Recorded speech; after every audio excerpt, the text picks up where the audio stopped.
Muito bem, estamos no ar com mais um boletim. A gente tem falado aqui no Notícias Agrícolas das exportações recordes aí para carne bovina, para os preços recordes da soja no mercado, para os preços recordes do milho também no mercado interno e internacional. Enfim, mas e o feijão? É o nosso tema de agora e quem fala do mercado do feijão, dos preços e das tendências é o Marcelo Líderes, presidente do IBRAF, Instituto Brasileiro do Feijão. Está aqui já o Marcelo com a gente. Feijão também, de alguma forma, surpreendendo, Marcelo, porque a gente está tecnicamente no pico da safra, né, no momento de maior oferta da safra e cravado num patamar ali acima dos R$ 200 já há um bom tempo, né, Marcelo? O que está acontecendo? Esses preços são bons e qual é a tendência deles, Marcelo? Bom dia ou boa tarde, quero ver. Bom dia ainda, né, para todos. Veja só, realmente você está certo, nós estamos vivendo o pico da terceira safra, no mês de agosto e setembro tem uma concentração maior. No entanto, os preços estão acima de R$ 200. Na segunda-feira chegaram alguns negócios muito específicos, chegaram até R$ 250, mas eu diria que o preço médio, Minas Gerais, 230, Goiás, 220, interior de São Paulo, 220 a 230, e Mato Grosso, que tem alguma coisa numa base de 180, 190, se você coloca as despesas de ICMS mais frete para alguns polos de consumo maior, você tem aí mais ou menos uma equidade entre os valores, se você pegar o valor FOB. Bahia também tem alguma coisa vendendo entre 240 e 250, e os produtores fazendo o seu papel, ou seja, todos os dias pedindo 10, 15, 20 reais a mais, e vai vendendo, o que vai consolidando esses patamares de preço. E quando a gente compara com o mesmo período do ano passado, são preços maiores, né, Marcelo? Exato. A própria Conab apontou num relatório do final da semana passada que, tomando uma base de R$ 215 de preço médio, ele, no mês de julho, seria... não, já no mês de agosto. Seria 55% acima do valor praticado no ano passado, o que deixa claro, né, de que nós temos aí um abastecimento com um volume menor do que a demanda. A princípio, nós podemos imaginar que a gente sempre fala do feijão que pode ser armazenado, câmaras frias, e que o produtor estivesse apostando e segurando um grande volume para frente. Mas não é isso que está acontecendo. Os produtores do Vale do Araguaia, que, aliás, vamos abrir aí um parênteses, né? O Vale do Araguaia está criando uma grife, isso mesmo, uma grife em feijão ensacado. Quando você fala que é do Vale do Araguaia, o pessoal, a qualidade lá é muitas vezes superior que outras regiões. Mas, fechando parênteses, o pessoal do Vale do Araguaia, que normalmente nessa época do ano estoca, né, tem uma estrutura, se preparam com a questão do seu fluxo de caixa e teriam condições de ir vendendo dezembro, janeiro, fevereiro, né, se fosse o caso, venderam a maior parte. Né? A maioria das câmaras estão sem uso esse ano. Então, você não tem uma oferta tão maior do que a demanda, o que, de um lado, é muito interessante, os produtores estão tendo, sim, um bom resultado, precisam ter bons resultados até para fazer a média com os maus resultados. Nesse momento, você não tem um problema lá na ponta, no consumo, porque absorve aí até os R$ 250 sem maiores problemas, mas acende a luz amarela para quem tem que administrar aí as questões de inflação. Então, isso é preocupante por esse lado. Mas do lado do produtor é céu de brigadeiro, porque não tem nada que possa mudar esse fator de agora até dezembro. Vamos ter a safra do interior de São Paulo, ela vai chegar lá no mês de outubro, quando já tiver diminuído a oferta dessas outras safras. Então, é uma oportunidade muito interessante dos produtores. Só para entender, Marcelo, o que justifica esse cenário? Você falou da questão da oferta. Tem oferta menor ou tem demanda maior acontecendo? Nós temos aí vários componentes, tá, para chegar a criar esse nível de preço de R$ 230 a R$ 250. Começa lá na primeira safra desse ano. né? Nós tínhamos comentado em agosto do ano passado de que já existiam indicativos de que nós teríamos uma redução importante na primeira safra de feijão, em virtude dos preços de soja, etc.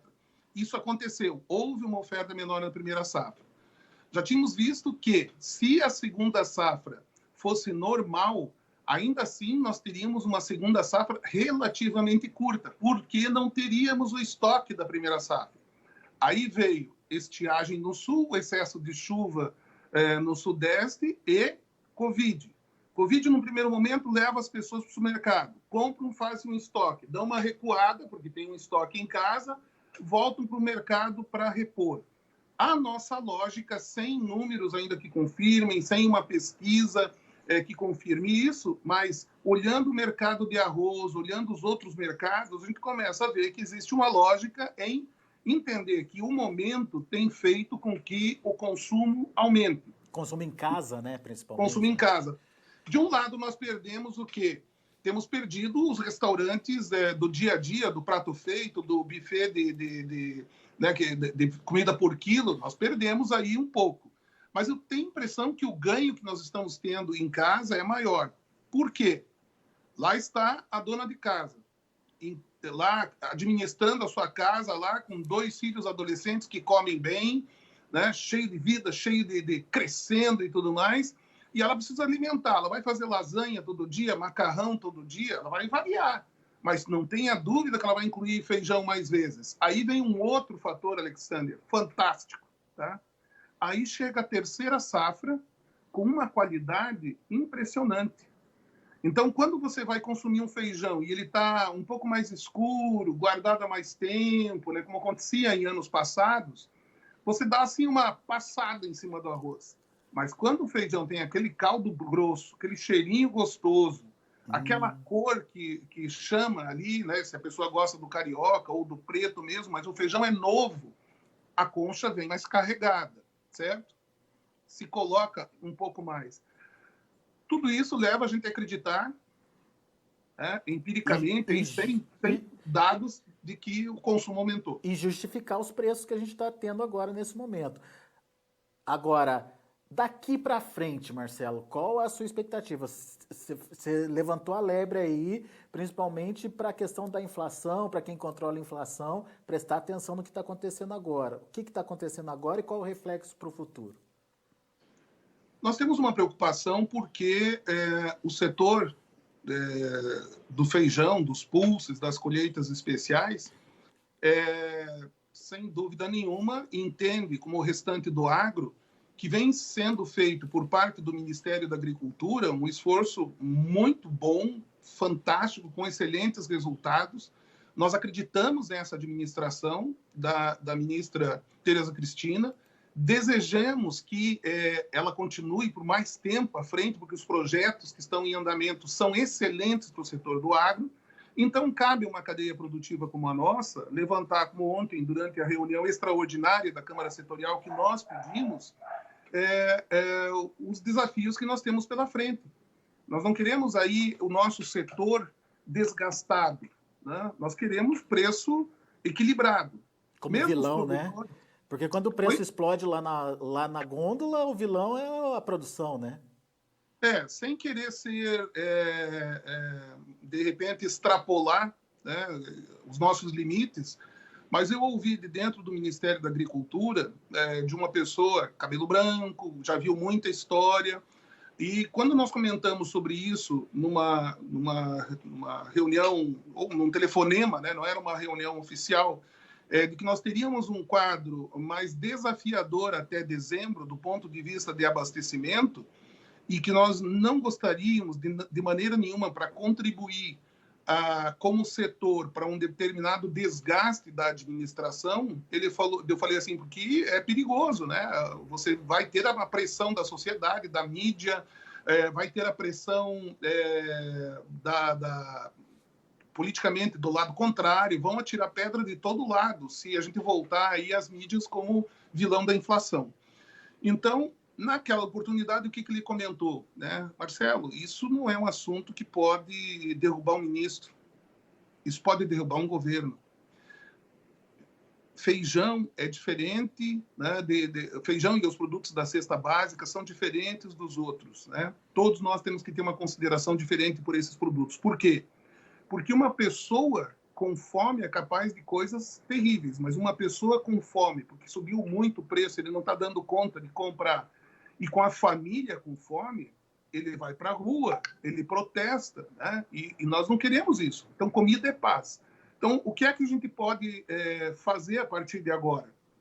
Incentivar os produtores, sem nenhum medo de que eles venham a ter perdas, que eles plantem feijão. Nós não estamos falando isso para o produtor ter que vender abaixo do preço de custo, não. Nós estamos falando isso porque nós estamos vendo que o abastecimento de dezembro, janeiro, fevereiro e março vai continuar com desafios para a administração pública, certo? E vai gerar o quê? Boas oportunidades para o produtor.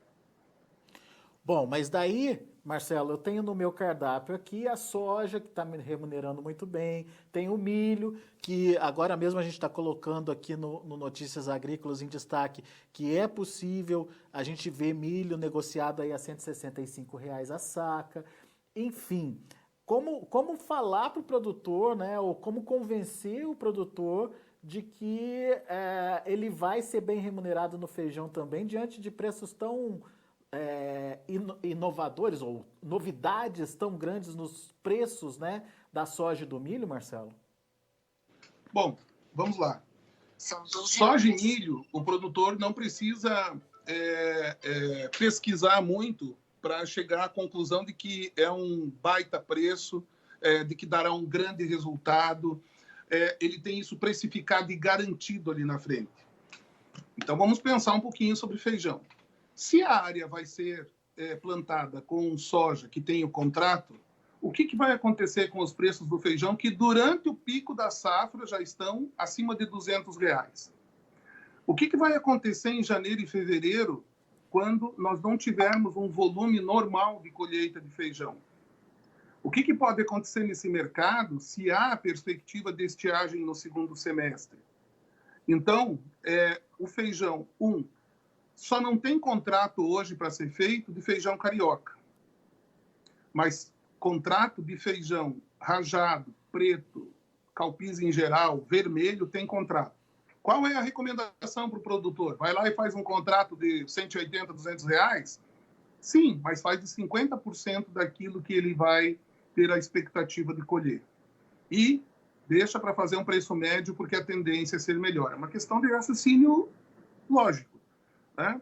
Soja e milho, não há como nós competirmos com a soja e milho. Os preços que estão aí, não há argumento no mundo que faça aumentar e faça sobrar feijão lá na frente. Então, dentro do mix que o produtor tem, ele tem uma área lá que ele ia colocar, já colocou soja, milho nas outras áreas, e tem uma área que ele está em dúvida, ponha feijão, vai dar um bom resultado. Anota. É questão de lógica, não é questão de tanta pesquisa, sapiência, ou ainda intuição, né? Feeling, nada disso, é matemática, gente. Mas vai que, Marcelo, todos os produtores de feijão do Brasil estão ouvindo a gente agora e pensem da mesma forma. Pelo que eu estou entendendo, a alternativa é buscar variedades que, se vier a ter um excesso de oferta no mercado interno, elas são passíveis de exportação, certo? Certo. Vai ter mercado para isso? Vai porque nós temos ainda um mercado mundial que não vai estar inundado de feijões, apesar de que a safra é agora em setembro, outubro. Vocês ainda, produtores, podem esperar setembro, outubro e tomar alguma decisão, tá? Olhando o que tem lá fora, a gente vai passando as informações. Esse é um momento muito interessante e que vem coincidindo com um período de demandas elevadas e ofertas pequenas em todo o mundo. Então, ainda que tenha uma produção razoável do hemisfério norte agora em setembro, outubro, você tem os estoques todos muito reduzidos. Então, se por acaso o Brasil gerar um excedente de feijão rajado ou vermelho, ora, o produtor vai estar com um contrato, tem alguém assumindo esse risco ali, certo? No feijão carioca, se gerar um excedente, bom, vamos procurar uma maneira de carregar esse estoque, porque ele não vai deteriorar. Então, procure variedades, continue pegando e privilegiando variedades que não perdem a cor. Risco é plantar uma variedade que rapidamente perde a cor. Existem justificativas, tem produtores que plantam, e eu entendo as justificativas muitas vezes técnicas e agronômicas, mas do ponto de vista de comércio, não tem dúvida que esse é o caminho. Então, nós temos procurado trazer essa situação do feijão para o produtor, porque nós sabemos que a dificuldade do produtor ter informações sobre o mercado de feijão, ele não tem tão facilmente quanto ele encontra de soja e milho.